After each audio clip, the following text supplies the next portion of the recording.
Thanks for your support as a channel member, Jermat7046. Max Verstappen has clinched his 4th Formula One World Championship with 5th place at the Las Vegas Grand Prix, a race unexpectedly dominated by Mercedes.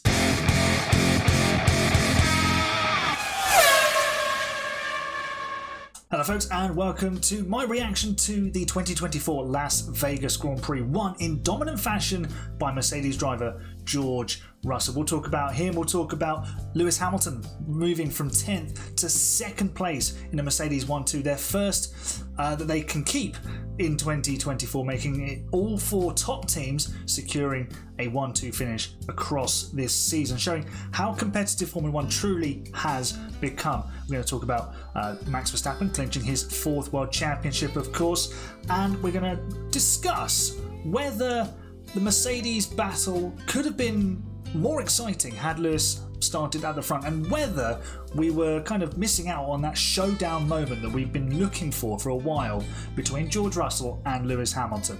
I'll get into that a little bit more, and we'll also talk about the Constructors Championship picture with McLaren still leading Ferrari after both did not really make the best of their weekends. But let's start with the world champion Max Verstappen finishing 5th in Las Vegas ahead of Lando Norris, who came home in 6th, and that's all Max needed to do. He just needed to finish ahead of Lando Norris, and he did that, clinching a 4th consecutive world championship. And I think really this is the one where we can say Max won this.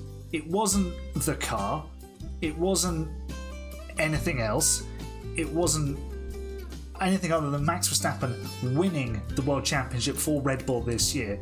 The car started off the season really strongly, but they've kind of lost their way with development. They've rekindled that towards the second half of the season, but everybody else critically has caught up a little bit more and in some cases surpassed them. So we went from Red Bull winning all but one race in 2023 to they were finishing 5th, 6th. They were scraping the barrel to get everything of performance out of the car and get on the podium. But you know, Max has done a fantastic job and he's battled all of that, and it shows how well he works with the team that he's been able to secure results that otherwise he may not have got. And he's used his skill and his talent to put that car in places that at times it really didn't belong, because as much as Sergio Perez has been struggling, he's been making it look a lot worse than it really is because of his own individual struggles. And Verstappen has sort of bore the weight of the burden on his shoulders and carried the team forward. He has made the difference this year. He got the car into places in qualifying it really didn't deserve to be. The one that stands out for me was Singapore. He got it on the front row when the day before the car was just nowhere and it looked like they were going to lose a whole heap of points to Lando Norris in the World Championship. He's managed to keep Norris at arm's length, even though McLaren have had the momentum in the second half of the season, and he's got that 4th title, emulating Sebastian Vettel, who won 4 titles in a row for Red Bull, but that 5th one eluded him until he retired. So will Max Verstappen go on and win 5, 6, 7, 8, 9, 10 titles in Formula One, depending on how long he sticks around, of course? He's been saying that he might leave Formula One sooner than people expect. Let me know in the comments, how many titles will Max Verstappen go on to win? Of course, he's a worthy world champion this year, by far the best car and driver combination on the grid. McLaren have had opportunities, they've not executed them. Lando Norris has had great qualifyings, pole positions, failed to make the starts count though, and that all adds up over the course of the season. But let's talk about today's race. Well, by the time you see this, it might be yesterday's race if this comes out on Monday. George Russell, the victor, and he held off Charles Leclerc in those early laps, and that was critical, I think. But first of all, he got the job done on, well, Saturday for us, Friday night in Las Vegas in qualifying, getting pole position, crucial lap. He was on pole by just under 1/10 of a second, and Mercedes were the car to beat this year, this weekend. It was very unexpected because I didn't think Mercedes would be this quick around Las Vegas. It didn't seem to suit their car, all the stuff that we've seen before, but cooler conditions, they were able to make it nice and slippery down the straight, so they had a good sort of trade-off between the cornering speeds and the straight line speed, And they were just a great package all round, and George Russell got the most out of it, delivering the qualifying lap, holding off Charles Leclerc in those opening laps when the Ferrari was all over him. And if you didn't notice, George Russell had some litter on his floor, which soon came off, but that wouldn't have been helping his performance at that point of the race. But once he shook off the Ferrari's attentions, he went. And in no time at all, he was 7-8 seconds clear.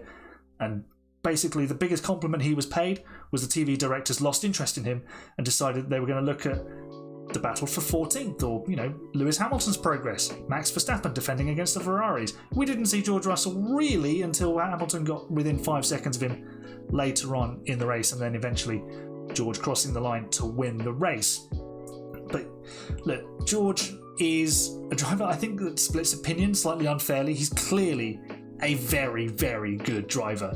He took the checkered flag in Belgium in a race where no one else thought a one stop was possible, and yet he managed to cross the line first. He did lose that win with a disqualification, but he's keeping this one, at least as far as I know so far at the time of recording.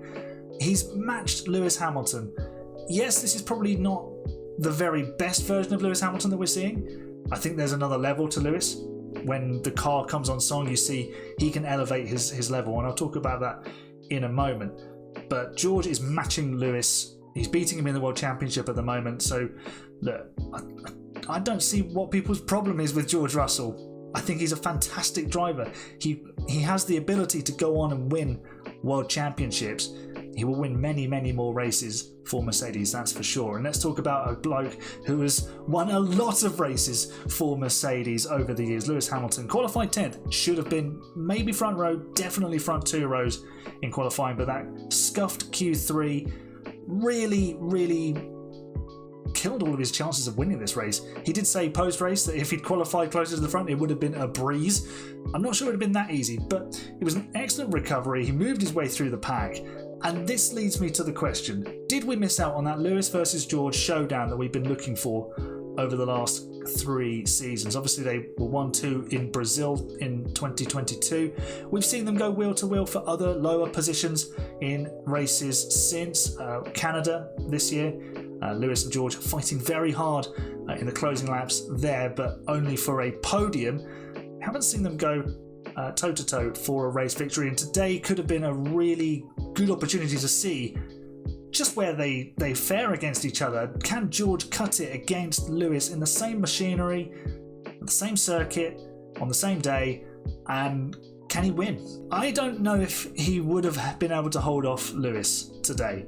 Lewis just had, I don't know whether it was because of the qualifying situation, but Lewis had the bit between his teeth in the second half of the race, and he was closing in on George very rapidly. However, his tyres were some 6 laps younger for George Russell than Lewis Hamilton's, and I think he was just managing his pace. But how much more pace did George have? That's the question. You don't want to go too slow because the tyres will get cold in Vegas. It's pretty chilly around 10:30 at night there, I'm led to believe, having not been there myself. But it was still a question mark over this race. I think, what would the situation have been? Because as Lewis closed in, we got on the Sky Sports feed that the drivers were free to race.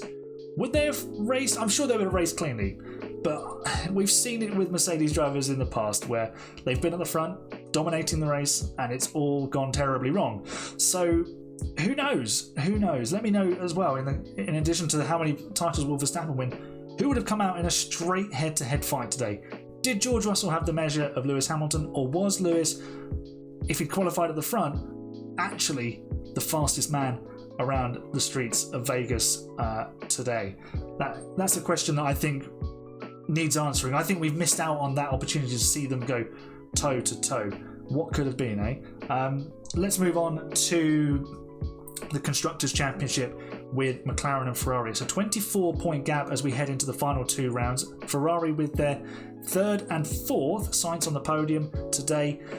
They close the gap by 12 points, but Sainz may lose that spot if he was to pick up a penalty for cutting the pit lane entry. If I was McLaren, I'd be lobbying for it, because it would mean that they have a bigger championship lead going into the final 2 rounds, because it could bump Sainz down a couple of places, which would mean Ferrari score less points. And that's all important in this game. You need to play the game.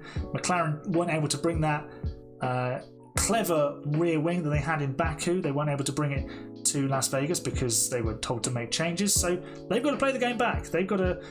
I think they need to protest the lack of penalty there. It was a bit confusing. It was picked up on the TV. We didn't really get. I don't know if we got a replay of it. If I did, I missed it.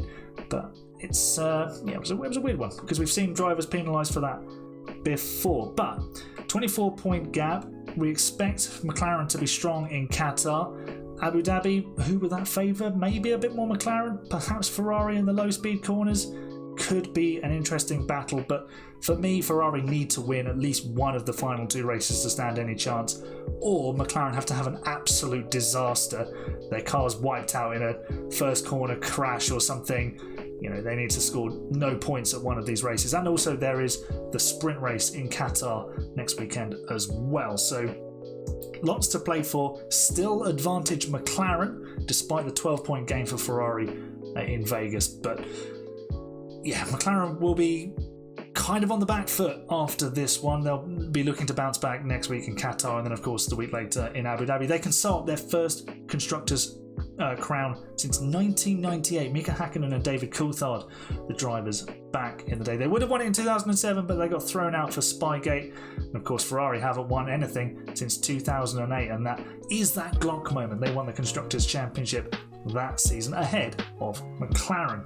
Race rating. I'm going to rate this race a 8 out of 10. It didn't have the safety car and the chaos. We didn't actually have anyone in the wall during the race. We had 2 mechanical retirements. Pierre Gasly after his stunning qualifying performance, and sadly Alex Albon also retiring from the race. But I'm going to give it an 8 out of 10. I thought there was plenty of action, lots of overtaking, cars going side by side, double overtake by Sergio Perez. That was quite interesting, wasn't it?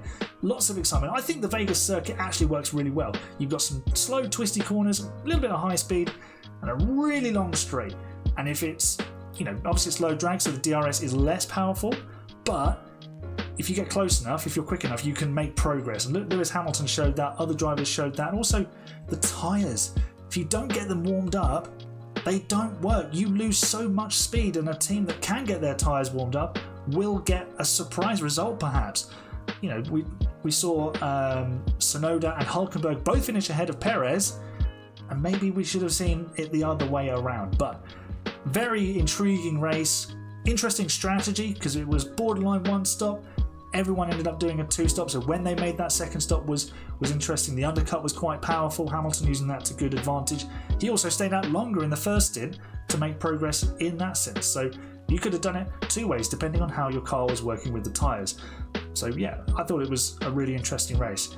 Talking of Hamilton, he was the fan-voted driver of the day, and here we also like to do a driver of the day, but it has to be an alternative one. It has to be the one that has to be different from the one that was voted by the fans. And I'm going to give it to George Russell because he was just exemplary all weekend, looked fast, bagged the pole position, like I said, got the job done in the race, built the advantage, and just managed it home. Once you've done the hard bit in the first stint, as long as there's no safety cars or anything that trips you up a bit and brings everyone else back together, just manage it through, and he did that. It was an excellent job. But Lewis Hamilton, the driver of the day in the fan vote, fully deserved as well. But let me know how you rate the race and your alternative driver of the day as well in the comments. So 4 questions for you to answer. Obviously, alternative driver of the day, race rating, how would Russell and Hamilton have fared in a head-to-head, who would have come out on top in that, and how many World Championships will Max Verstappen go on to win after he clinched his 4th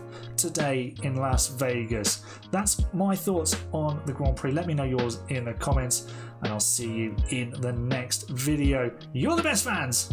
It's bye for now.